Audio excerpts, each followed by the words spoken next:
সুপ্রিয় ছাত্রছাত্রীবৃন্দ, সবাইকে শুভেচ্ছা জানাচ্ছি আজকের অ্যাকাউন্টিং ক্লাসে।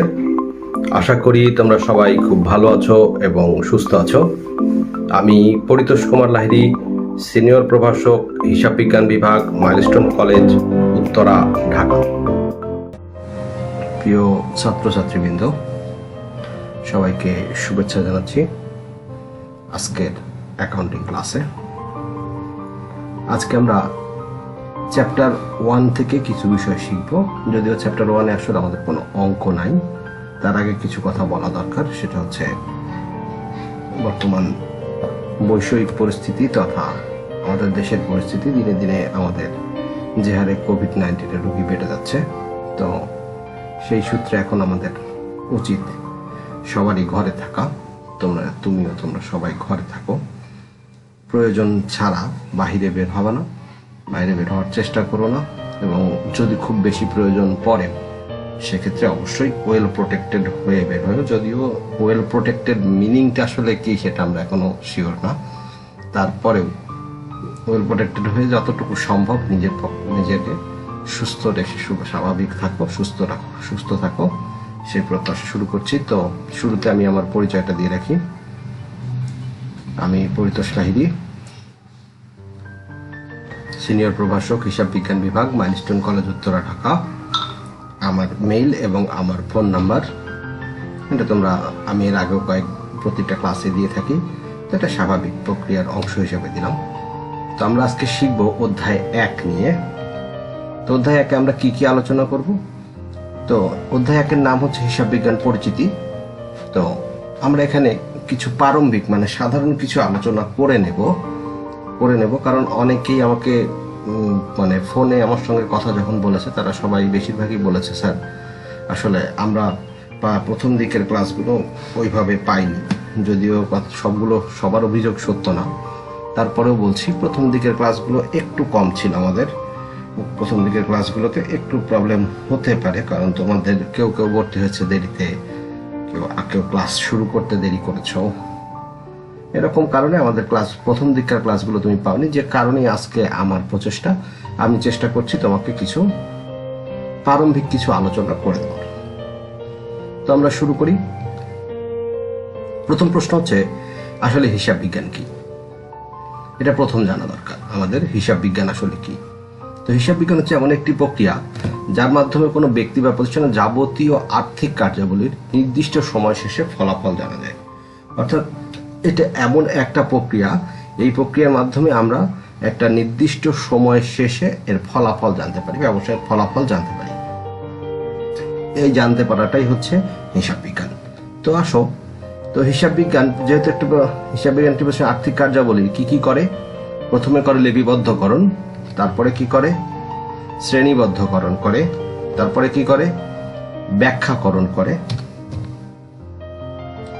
ব্যাখ্যাকরণ পদ্ধতি নিয়ে আলোচনা করে। অর্থাৎ একটা প্রতিষ্ঠানের আর্থিক কার্যাবলীর আমরা 3টা কাজ করে থাকি। একটা লিপিবদ্ধকরণ, একটা শ্রেণীবদ্ধকরণ এবং আরেকটি হচ্ছে ব্যাখ্যাকরণ। আমরা ব্যাখ্যা করি, অর্থাৎ প্রথমে আগে হিসাবটাকে লিখি, তারপর সেই হিসাবটা যে যার মধ্যে যায় তাদেরকে তার মধ্যে দিয়ে তারপরে সেটাকে আমরা ব্যাখ্যা করি। ব্যাখ্যা করার এই সমস্ত পদ্ধতি নিয়ে আলোচনা করি, তাই এর নাম হচ্ছে হিসাব বিজ্ঞান। তো যেহেতু হিসাব বিজ্ঞানের মাধ্যমে ব্যবসা প্রতিষ্ঠানের আর্থিক বিবরণ, যেহেতু একটা হিসাব বিজ্ঞানের মাধ্যমে আমরা ব্যবসা প্রতিষ্ঠানের আর্থিক বিবরণী প্রস্তুত করা হয়, যার মাধ্যমে একটা প্রতিষ্ঠানের অর্থনৈতিক অবস্থা সম্পর্কে জানা যায়। অর্থাৎ হিসাব বিজ্ঞান থেকেই আমরা এগুলো জানতে পারি একে একে, যে একটা প্রতিষ্ঠানের অর্থনৈতিক অবস্থা এখন কেমন, একটা প্রতিষ্ঠান কিভাবে চলছে, বা এই প্রতিষ্ঠানটা এখন কি করলে ভালো হয় বা কি করা উচিত এখন, এই সমস্ত বিষয়গুলো আমরা আসলে হিসাব বিজ্ঞান থেকেই জানতে পারি। সেই জন্য আমরা এটাকে বলি ব্যবসায়ের ভাষা বা ল্যাঙ্গুয়েজ, বিজনেস ল্যাঙ্গুয়েজও বলা হয় বা ল্যাঙ্গুয়েজ অফ বিজনেসও বলা হয়। ব্যবসায়ের ভাষা এটা। হিসাব বিজ্ঞান হচ্ছে ব্যবসায়ের একটি ভাষা। আর একটাও বলা যায়, সেটা হচ্ছে তথ্য ব্যবস্থা বা ইনফরমেশন সিস্টেম। হিসাব বিজ্ঞানের কাজই হচ্ছে ম্যানেজমেন্টকে তথ্য সরবরাহ করা। সুতরাং এই জন্য এটাকে হিসাব বিজ্ঞানকে ব্যবসায়ের ভাষা বা তথ্য ব্যবস্থাও বলা হয়ে থাকে। তা আসলে হিসাব বিজ্ঞানের প্রয়োজনীয়তা কি, আমরা কেন শিখব বা কি কারণে দরকার এরকম প্রয়োজনীয়তা? তো আমাদের প্রথম প্রয়োজনীয়তাটা একটু দেখে নিই। প্রথম প্রয়োজনীয়তা হচ্ছে লেনদেন লিপিবদ্ধকরণ। অর্থাৎ প্রতিনিয়ত আমাদের প্রতিষ্ঠান, একটা প্রতিষ্ঠান বলো বা একজন ব্যক্তি বলো, সে প্রতিনিয়ত আর্থিক কার্যাবলী যেহেতু করবে, সুতরাং সেই আর্থিক কার্যাবলীকে আমাদের লিপিবদ্ধকরণ করতে হবে, অর্থাৎ লিখতে হবে কাগজে কলমে। সেই জন্য এটার নাম হচ্ছে, প্রথম কাজটাই হচ্ছে আমাদের লেনদেন লিপিবদ্ধকরণ। তারপরে আসো, লেনদেন লিপিবদ্ধ করা হলেই তুমি সেখান থেকে ফলাফল বা আর্থিক অবস্থা নিরূপণ করতে পারবা, নইলে করা যাবে না। অর্থাৎ লিপিবদ্ধ প্রথমে করতে হবে, তারপরে আমরা কি করব, ফলাফল ও আর্থিক অবস্থা নিরূপণ করতে পারবো। এটা হিসাব বিজ্ঞানের মাধ্যমেই সম্ভব, অন্য কিছু দ্বারা সম্ভব না।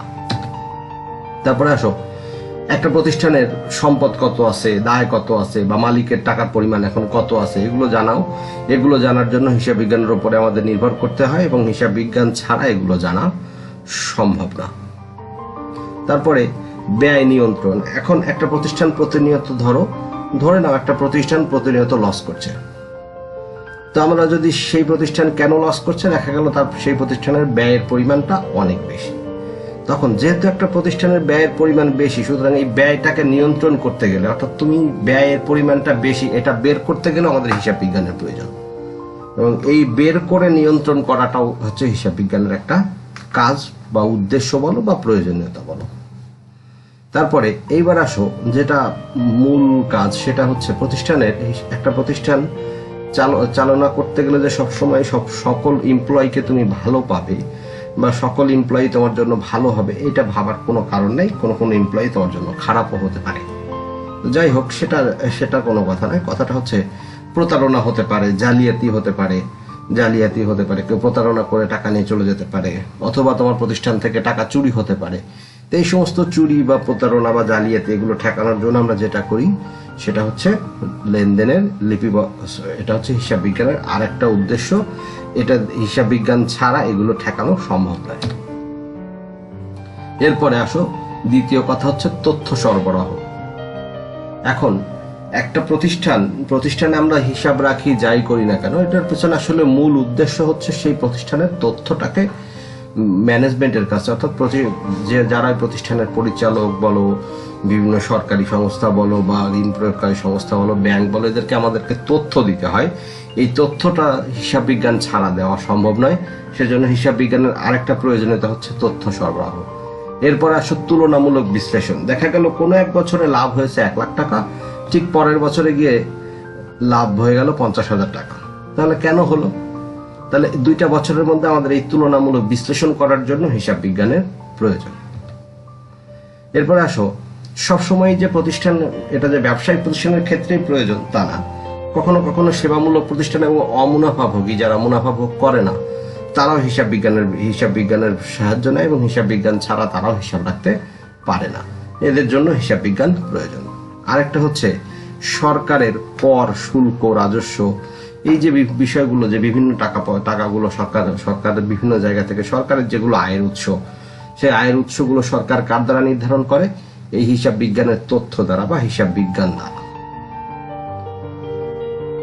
তো এইগুলো ছিল হিসাব বিজ্ঞানের প্রয়োজনীয়তা। তবে একটা কথা একটু বলে রাখা দরকার, দেখো তোমার বাম দিকে আছে 5টা এবং ডান দিকে আছে 4টা, তার মানে হিসাব বিজ্ঞানের উদ্দেশ্য প্রয়োজনীয়তা 9টি। তোমার পরীক্ষায় যদি প্রশ্ন আসে কয়টি হিসাব বিজ্ঞানের উদ্দেশ্য ও প্রয়োজনীয়তা, তোমাকে লিখতে হবে 9টি।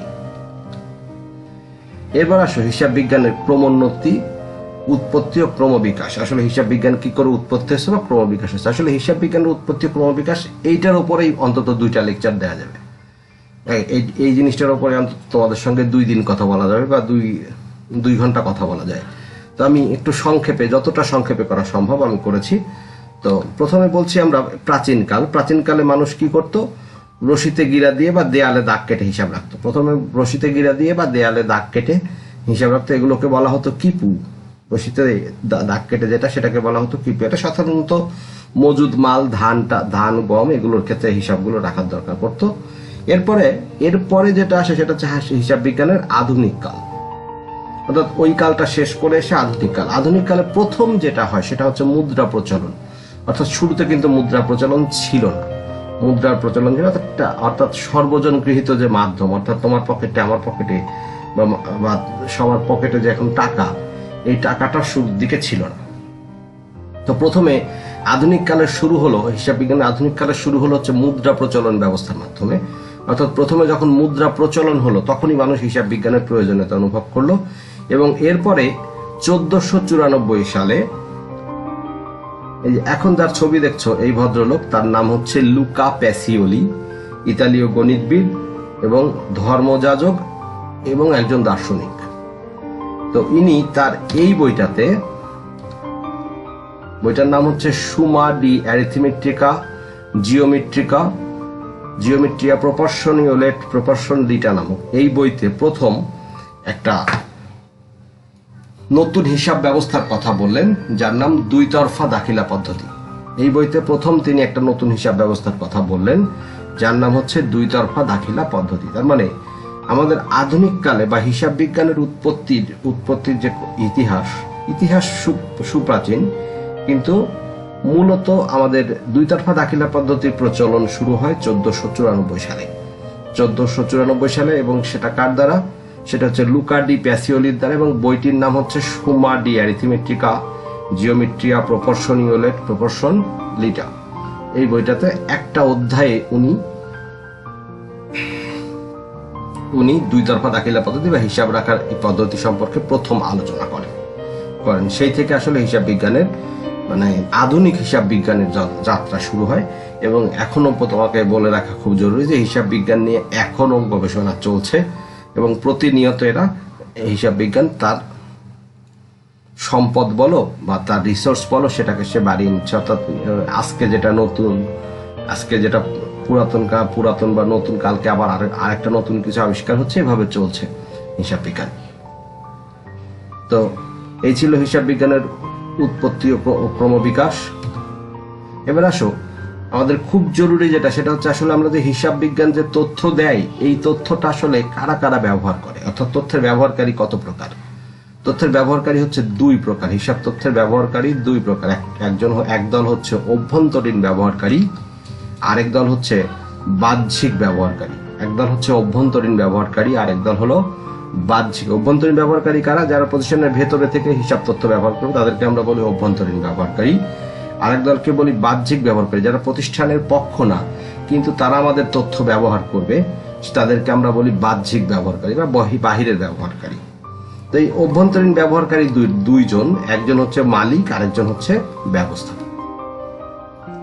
মালিক নিজে তার প্রয়োজনীয় তথ্য ব্যবহার করবে আর ব্যবস্থাপক তার প্রয়োজনীয় তথ্য ব্যবহার করবে। এর বাইরে বাহ্যিক ব্যবহারকারী তাহলে কারা? বাহ্যিক ব্যবহারকারী অনেকেই, তার মধ্যে আমি চারজনের কথা বলছি। একটা হচ্ছে ঋণ প্রদানকারী। আমাদের প্রয়োজন পড়লে আমরা যখন বিভিন্ন জায়গা থেকে লোন নেব, যে লোকটা লোন দিবে সে আগে আমার অ্যাকাউন্টে আমার প্রতিষ্ঠানের তথ্য দেখবে, অর্থাৎ আমার প্রতিষ্ঠানের টাকা পয়সার অবস্থা দেখবে যে আমি আসলে লোন নিয়ে পালিয়ে যাব কিনা বা আমার প্রতিষ্ঠান লোন নিয়ে সেটা শোধ করতে পারবে কিনা। তো এটা যখন দেখবে সেটাকে বলা হয় ঋণ প্রদানকারী। আরেক দল হচ্ছে সরকার। ওই যে সরকার তার রাজস্ব, আয়কর, বিভিন্ন রকমের ট্যাক্স নেওয়ার জন্য আমার প্রতিষ্ঠানে আসবে, তখন তাকে আমরা আমার হিসাব বিজ্ঞানের তথ্য দিতে হবে, সেজন্য এরাও আমাদের একটা বাহ্যিক ব্যবহারকারী। আরেকজন হচ্ছে পাওনাদার। আমি একজনের কাছে টাকা পাই, আমার কাছে একজন টাকা পায়, সে আমার কাছ থেকে সে আমার প্রতিষ্ঠানের হিসাব দেখতে আসবে, সে হচ্ছে পাওনাদার। আর সর্বশেষ হচ্ছে প্রতিষ্ঠানের কর্মকর্তা ও কর্মচারী, যারা বিভিন্ন সময়ে প্রতিষ্ঠানের হিসাব রাখার জন্য দরকার পড়বে তারাও মাঝে মধ্যে হিসাব তথ্য নিবে, তাই এই প্রতিষ্ঠানের কর্মকর্তা ও কর্মচারী। তো এই ছিল তোমাদের সঙ্গে আজকে আমার প্রথম প্রারম্ভিক আলোচনা। তো আমরা এখন চলে যাব কিছু অবজেক্টিভ টাইপ প্রশ্নে। তো চলে আসো, হিসাব বিজ্ঞানের জনককে কেবল শিখে আসলাম। উত্তরটা লেখা না থাকলেও পারতাম, লুকা ডি প্যাসিওলি। এখন যদি আমি বলি উনি কে ছিলেন? একজন ইতালীয় গণিতবিদ, ধর্মযাজক এবং দার্শনিক।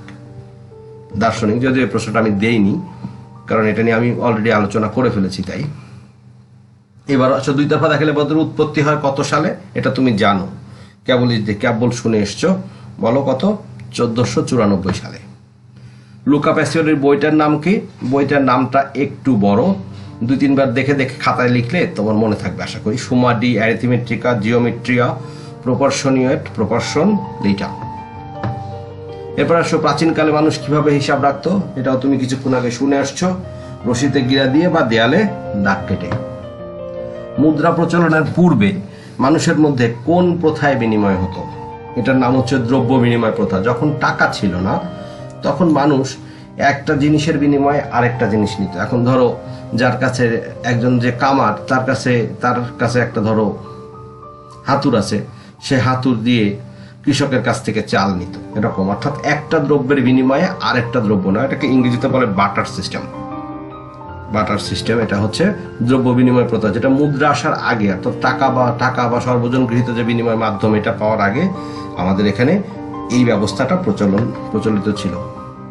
এইবার বলো হিসাব বিজ্ঞানের উদ্দেশ্য ও প্রয়োজনীয়তা কয়টি? আমরা একটু আগে শিখে এসেছি। কয়টি? 9টি। এবার হিসাব তথ্যের ব্যবহারকারী কত প্রকার? কেবল একটু আগে দেখলাম কত প্রকার? 2 প্রকার। কোনটিকে ব্যবসায়ের ভাষা বলা হয়? আমরা বলেছি হিসাব বিজ্ঞানকে। হিসাব তথ্যের অভ্যন্তরীণ ব্যবহারকারী কে কে? মালিক ও ব্যবস্থাপক। একইভাবে বাহ্যিক ব্যবহারকারীকে? ঋণ প্রদানকারী, সরকার, পাওনাদার, কর্মকর্তা এবং কর্মচারী। এগুলো সবই তুমি কেবলই দেখে এসছো। এবার সমাজ ও পরিবেশের সাথে হিসাব ব্যবস্থার সম্পর্ক কয়টি? তোমার বইতে আছে, তুমি সম্ভবত 5 নাম্বার পেজ, একটু দ্বারা আমি বলে দিচ্ছি। সম্ভবত এটা হচ্ছে, জি 5 নাম্বার পেজে আছে, দেখে নিও। হিসাব তথ্যের সঙ্গে সমাজ ও পরিবেশের সম্পর্ক হচ্ছে 4টি। এরপরে আসো, মূল্যবোধ ও জবাবদিহিতা প্রক্রিয়া হিসাব বিজ্ঞানের ভূমিকা কয়টি? 5টি। সেম 5 নাম্বার পৃষ্ঠাতেই আছে তোমার। এবার আসো, অমুনাভোগী প্রতিষ্ঠান কয়েকটার নাম, এটা আমাদের জানা দরকার, জরুরি। সেটা হচ্ছে কলেজ, হাসপাতাল, ক্লাব, এগুলো যেগুলো অমুনাভোগী প্রতিষ্ঠান, এরা নিজেদের মধ্যে মুনাফা ভোগ করে না। এরপরে আসো, হিসাব বিজ্ঞানকে কি নামে অভিহিত করা হয়? একটা হচ্ছে ব্যবসায়ের ভাষা, আরেকটা হচ্ছে তথ্য ব্যবস্থা। আমি তোমাদের কিছুক্ষণ আগেই বলেছি, একটা ব্যবসায়ের ভাষা, আরেকটা হচ্ছে তথ্য ব্যবস্থা। এরপরে আসো, হিসাব বিজ্ঞানের অন্যতম প্রধান উদ্দেশ্য কোনটি? আর্থিক ফলাফল ও আর্থিক অবস্থা নিরূপণ। অর্থাৎ একটা অন্যতম প্রধান উদ্দেশ্য। খেয়াল করো, এখনই আসবে প্রধান উদ্দেশ্য কোনটি। এই যে দেখো, হিসাব বিজ্ঞানের প্রধান উদ্দেশ্য কোনটি? লেনদেন লিপিবদ্ধকরণ। ফলাফল নিরূপণ অবশ্যই উদ্দেশ্য, তবে সেটা অন্যতম প্রধান উদ্দেশ্য। এটা কিন্তু পরীক্ষায় আসে এবং তোমরা বারবারই ভুল করো। তার মানে একটা হচ্ছে অন্যতম প্রধান উদ্দেশ্য, আর একটা হচ্ছে প্রধান উদ্দেশ্য। প্রধান উদ্দেশ্য লিপিবদ্ধকরণ, অন্যতম প্রধান উদ্দেশ্য হচ্ছে আর্থিক ফলাফল ও আর্থিক অবস্থা নিরূপণ। সরকারি আয়ের উৎস কোনটি? আমরা শিখেছি কিছুক্ষণ আগে, শুল্ক, আয়কর, ভ্যাট, রাজস্ব ইত্যাদি। জবাবদিহিতা প্রক্রিয়া হিসাব বিজ্ঞানের ভূমিকা কয়টি? এটা 6 নাম্বার পেজে আছে, দেখবা 3টি। তো আমাদের এখন সময় চলে আসছে আমাদের ক্লাস ওয়ার্কের। তো তুমি লিখবা হিসাব তথ্যের ব্যবহারকারী কত প্রকার ও কি, এবং সকল ব্যবহারকারীর নাম লিখে ক্লাস চলাকালীন সময়ের মধ্যে তুমি আমার হোয়াটসঅ্যাপে পাঠাও। আমি অনলাইনে আছি, আমি চেষ্টা করব তোমাদের সবার খাতায় রেসপন্স করার। এখন সময় চলে আসছে হোমওয়ার্কের।